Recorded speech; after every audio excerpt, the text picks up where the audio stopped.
US Special Forces have been photographed for the first time in Syria, helping Kurdish fighters as they advance on Islamic State's de facto capital, Raqqa. The pictures were snapped by an agency reporter for AFP. If we cross over to the studio now, we can talk to RT's Murad Gazdiev, who has more information on this story. Murad, what actually points to the US Special Forces?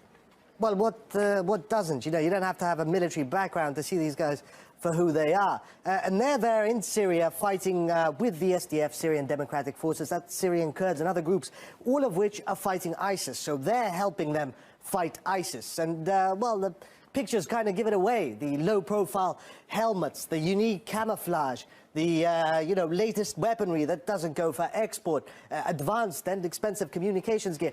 These are American troops, and they're armed to the teeth. Yet, Washington maintains that they aren't there to fight. They are not on the forward line. They are providing advice and assistance. And again, I'm not going to get into details, but that mission has not changed. Their role has not changed. They are not leading this fight. They are supporting those forces that are at the leading edge of. Funnily enough, SDF officials on the ground are reportedly saying that these guys are everywhere. They're on the ground, they're in the air, they're on the front lines where the fighting is taking place, fighting against ISIS. So clearly, you know, if you listen to them, they're involved in the fight. But is this evidence proof enough? Well, we've heard for a while. Obama promised there'd be no boots on the ground in Syria. Well, now you have boots on the ground in Syria. Funny thing is, though, insignia. Often the insignia, American flags, are missing from their uniforms. And you have them, American Special Forces, with YPG, and in this case, YPJ, that's an all-female unit of Kurdish fighters, with their insignia on instead. Certainly, you know, that goes along with the American line of no boots on the ground, though it's no secret. And Washington, in fact, is perhaps been taking it as a bit of a joke. I mean, there's no point in arguing the boots on the ground rhetoric. It's absolutely no point in it. I'm not disputing the fact that we have troops on the ground and they're wearing boots. So there you go. Somebody in Syria is wearing boots. So has Turkey reacted? What have they got to say about it? It's no surprise. Turkey is hacked off, really. You have the Turkish foreign minister now saying that, well, take a listen for yourself. It is not acceptable for US soldiers to wear YPG terrorist arm badges. This is double standards, two-faced. The YPG has made more progress against Islamic State than anyone else. Yet Turks consider these guys, as well as all Kurdish military units, apart from Iraqi ones, to be terrorists, blanket. And you now have the United States, a Turkish NATO ally, their special forces wearing YPG insignia. So, you know, Turkey's understandably very upset about this one. RT's Murad Gazdiev, thank you for that update.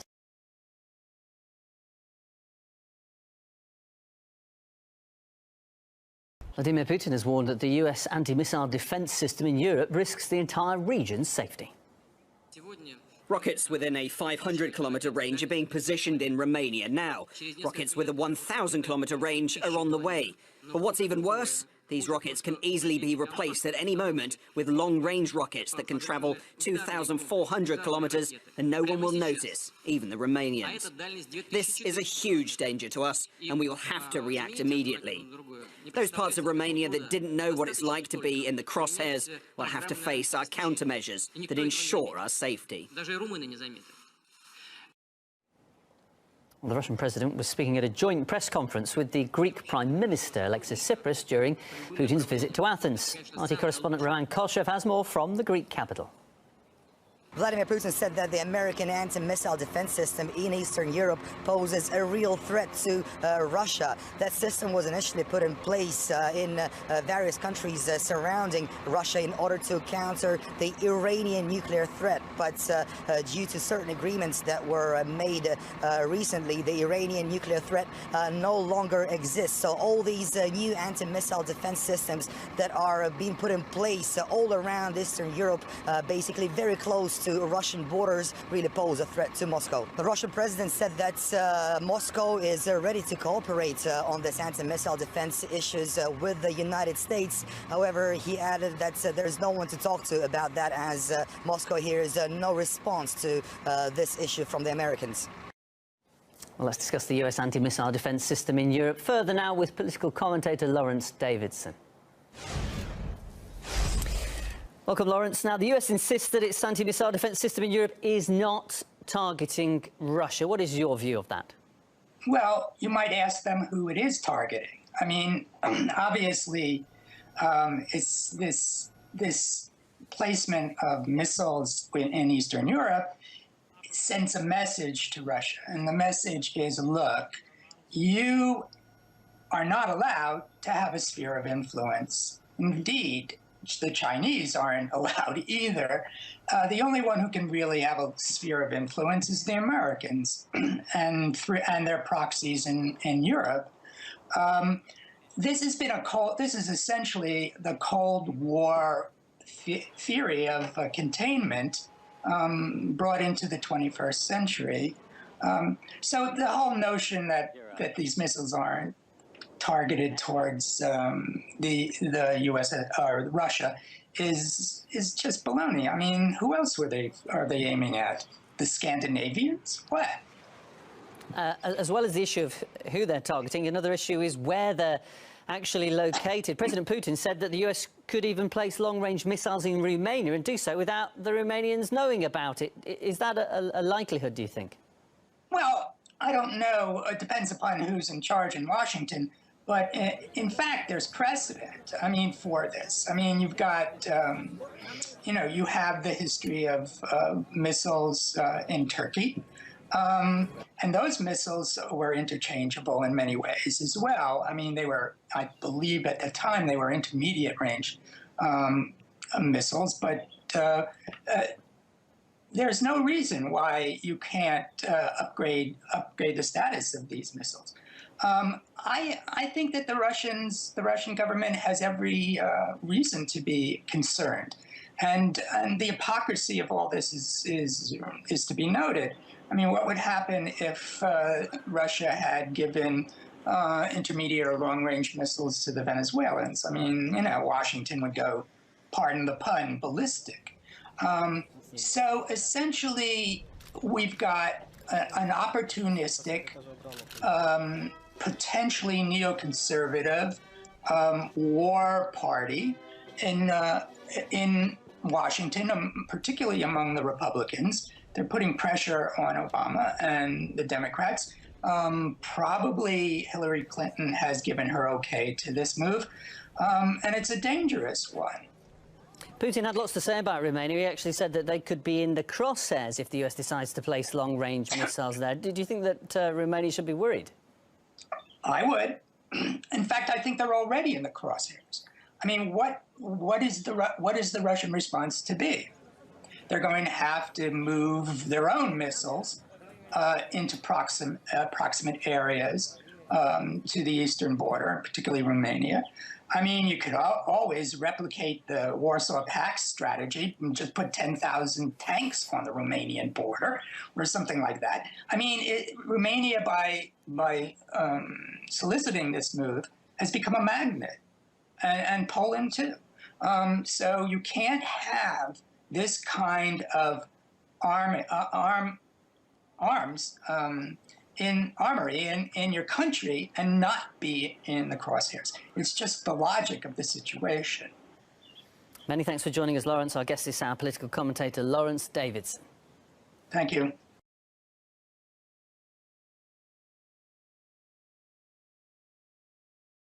There's breaking news coming into the Situation Room right now. Another U.S. military aircraft has had a close encounter in international airspace. This time, the Pentagon says Chinese fighter jets carried out what they call an unsafe intercept. Brian Todd is tracking this development for us. Brian, what are you finding out? Well, if we're getting this just in from the Pentagon from a U.S. defense official telling CNN that at least 2 Chinese J-11 tactical aircraft, those are fighter jets, that they carried out what's called an unsafe intercept of a U.S. reconnaissance plane over the South China Sea. This occurred on Tuesday, according to the defense official. At one point, these 2 Chinese jets, according to this official, came within 50 feet of the American aircraft. Again, this occurring over the South China Sea near those disputed islands that China has been constructing airstrips on and landing military military planes on, that they are hotly disputed between China and other nations in that region. Also, the U.S. does not consider them legitimate Chinese territory, Wolf. But again, we're being told 2 Chinese fighter jets, J-11s, came a fairly unsafe distance away from a U.S.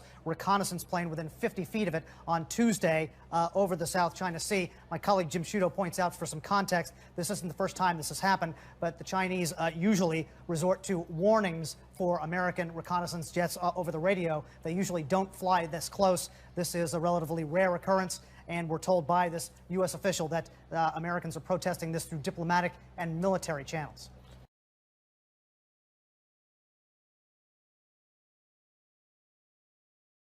Michael Fuchs, he is a former Deputy Assistant Secretary of State for East Asian and Pacific Affairs and a senior fellow at the Center for American Progress. Great to have you on the program. Thanks. So as we heard there in that piece, as we set this up to the interview, President Obama saying that the lifting of this arms ban is all about normalizing relations with Vietnam, but obviously the prevailing belief is that, no, this is about countering China. How far do you think Vietnam will be willing to go when it comes to this new strategic partnership with the U.S. when it comes to staving off China in the South China Sea? Well, I think that this step today is about both. It's about advancing the U.S.-Vietnam partnership, which has deepened significantly in recent years, and it's also about sending a very strong signal to China about concerns that both the United States and Vietnam have over China's worrying activities in the South China Sea. Now, again, I think that both the United States and Vietnam have very strong interests in avoiding conflict with China, and so does China. But what this is intended to do is show that the United States and that Vietnam are willing to deepen their partnership to uphold regional security in the South China Sea. So I think that that's a very important message that's going to be sent to China about any future steps that it might take in the South China Sea. And how do you think China is going to receive this message? How do you think China will respond to what's happening there in the region with Vietnam, the Philippines also kind of warming relations, getting closer to the United States, and also the global pressure? I mean, you have the UN Arbitration Court ready to rule on China's territorial claims. Obviously, the belief is that, that the court will rule in favor of the Philippines. But, the U.S. has also been challenging China's territorial claims with these sail buys with the U.S. warships. Do you expect that China will, I guess, increase its activity under this growing global pressure? Well, I think that China, the United States, and the other actors in Asia right now all have their own strategies. And this is turning into basically a dance with increasing tensions as a result. Each party, China, the United States, Vietnam, the Philippines, and the others, are all pursuing their own strategies to protect what they believe are their interests in the South China Sea. And so I think that's in part of the reason why you saw China's response today was not over the top. It believes that it is going to just continue doing what it believes it needs to do to assert its authority in the South China Sea. And the other countries, the United States, Vietnam, and others, are going to continue to do what they need to do to uphold security and international rules and norms in the South China Sea. Now, of course, I think what we want to see happen increasingly is that the United States and China in particular, I think, can need to engage in some sort of a conversation about how to lower tensions and create a security framework in the South China Sea that can lower tensions, that can benefit everyone. But increasingly, we're going to see a dance like this to send signals back and forth to one another. Yeah.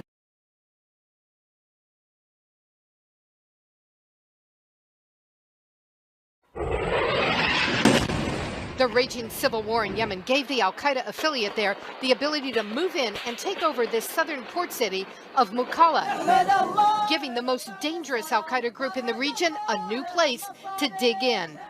In response, the Pentagon sent in a small number of U.S. troops to advise and assist Saudi and Emirati forces trying to eliminate the al-Qaeda threat. From the Middle East to Africa and beyond, the Obama administration is now involved in multiple small wars, fighting ISIS and al-Qaeda by using special operations forces. Though their numbers are small, using the best trained troops in the U.S. military is a massive commitment. We're helping partners strengthen their security forces from Africa to Afghanistan. Wars that are likely to outlast Obama's presidency. The next president is going to get a whole bunch of small wars in his or her basket. In Libya, there are an estimated 6,000 ISIS fighters and no central government to fight them. We're going to continue to use the full range of our tools to roll ISIL back from Libya. The Pentagon planning how and when to move in. The chairman of the Joint Chiefs of Staff says a top priority to further develop the intelligence that we would need to support operations in Libya. In Somalia, 50 U.S. troops are at remote locations, advising and assisting Somali and African forces in the fight against the local al-Qaeda group known as al-Shabaab. And in West Africa, U.S. troops also trying to prevent ISIS and al-Qaeda from gaining toeholds there. The risks are huge, as the recent death of Navy SEAL Charles Keating shows. Just advising and assisting can turn into combat in seconds. Keating killed when other Navy SEALs came under fire in northern Iraq. No one's suggesting any of these small wars are going to subside by Inauguration Day here in the United States, a challenge for the next president.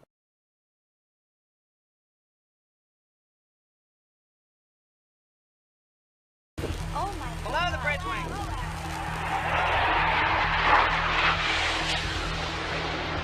Oh, this is definitely marking on top here.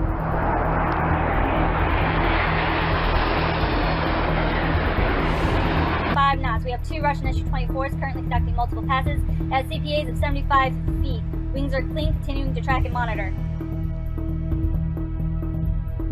On course 271 true at 3 knots. We have two Russian aircraft Su-24 currently 2 nautical miles and closing.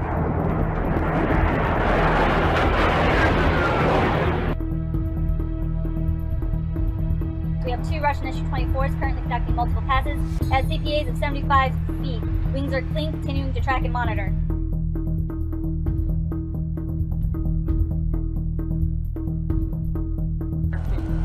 High formation, left hand turn over the bow.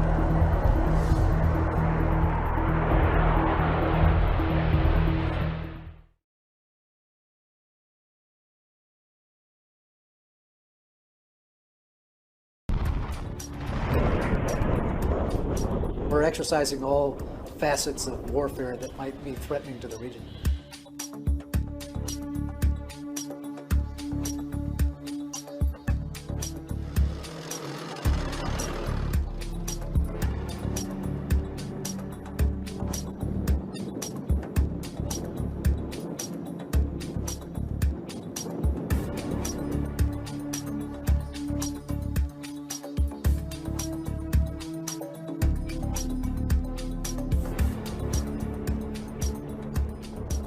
This exercise is designed for 3 reasons. One is to enhance our military-to-military cooperation together. It's another establishment of regional security and ensure our interoperability, that we can work together.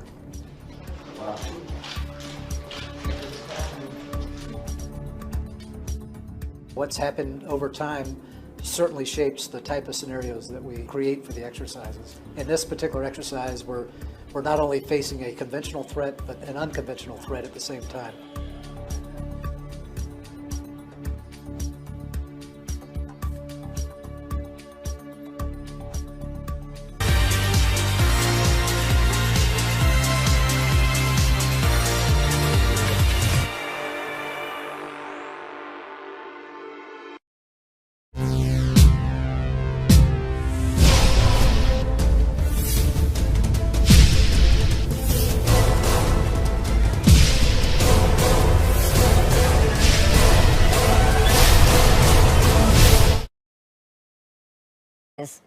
Well, what doesn't? You know, you don't have to have a military background to see these guys for who they are. And they're there in Syria fighting with the SDF, Syrian Democratic Forces, that's Syrian Kurds and other groups, all of which are fighting ISIS. So they're helping them fight ISIS. And, well, the pictures kind of give it away. The low-profile helmets, the unique camouflage, the, you know, latest weaponry that doesn't go for...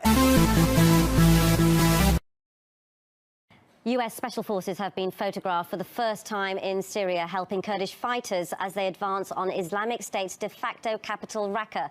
The pictures were snapped by an agency reporter for AFP. If we cross over to the studio now, we can talk to RT's Murad Gazdev, who has more information on this story. Murad, what actually points to the US Special Forces that are at the leading edge of Funnily enough, YPG SDF, officials on the ground are reportedly saying that these guys are everywhere. They're on the ground, they're in the air, they're on the front lines where the fighting is taking place, fighting against ISIS. So clearly, you know, if you listen to them, they're involved in the fight. But is this evidence proof enough?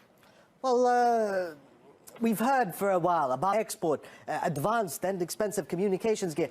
These are American troops, and they're armed to the teeth. Yet, Washington maintains that they aren't there to fight. They are not on the forward line. They are providing advice and assistance. And again, I'm not going to get into details, but that mission has not changed. Their role has not changed. They are not leading this fight. They are supporting those forces.